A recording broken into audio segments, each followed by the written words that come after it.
ഇന്ന് നമുക്ക് രണ്ട് സുഹൃത്തുക്കളുടെ ഒരു സ്റ്റോറി നോക്കിയാലോ.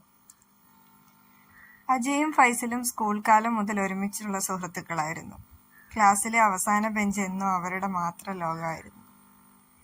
പഠനത്തെക്കാൾ ഉപരി തമാശകൾ, ടീച്ചറുടെ ശാസനം, ലഞ്ച് പങ്കിടൽ, അങ്ങനെ എല്ലായിടത്തും അവർ ഒരുമിച്ചായിരുന്നു. കാലം പതിയെ കടന്നുപോയി.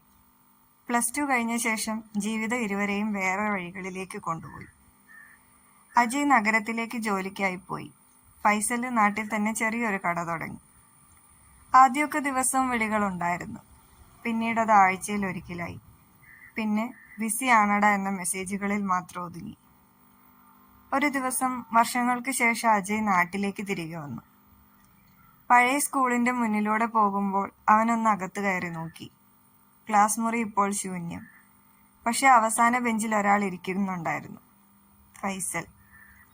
"നീ വരുമെന്നറിയാമായിരുന്നു," അവൻ ചിരിച്ചുകൊണ്ട് പറഞ്ഞു. അജയ് അത്ഭുതപ്പെട്ടു. "എങ്ങനെ?" ഫൈസൽ ബാഗിൽ നിന്നൊരു പേപ്പർ എടുത്തു. അത് സ്കൂൾ കാലത്ത് അവരെഴുതിയ ഒരു ചെറിയ വാഗ്ദാനമായിരുന്നു. "എത്ര തിരക്കായാലും ഒരിക്കൽ നമ്മൾ ഈ ബെഞ്ചിൽ വീണ്ടും കണ്ടുമുട്ടും." അജയുടെ കണ്ണുകൾ നിറഞ്ഞു. ആ ദിവസം അവർ മണിക്കൂറുകളോളം സംസാരിച്ചു. ജീവിതം മാറിയെങ്കിലും അവരുടെ സൗഹൃദം മാറിയിരുന്നില്ല. പോകാൻ നേരം ഫൈസൽ ചിരിച്ചുകൊണ്ട് പറഞ്ഞു, "അവസാന ബെഞ്ച് മാറിയില്ല, നമ്മളും മാറില്ല." സൗഹൃദം അങ്ങനെയാണ്. യഥാർത്ഥ സൗഹൃദമാണെങ്കിൽ അതെന്നും നമ്മുടെ കൂടെ നിലനിൽക്കുന്നുണ്ടാവും.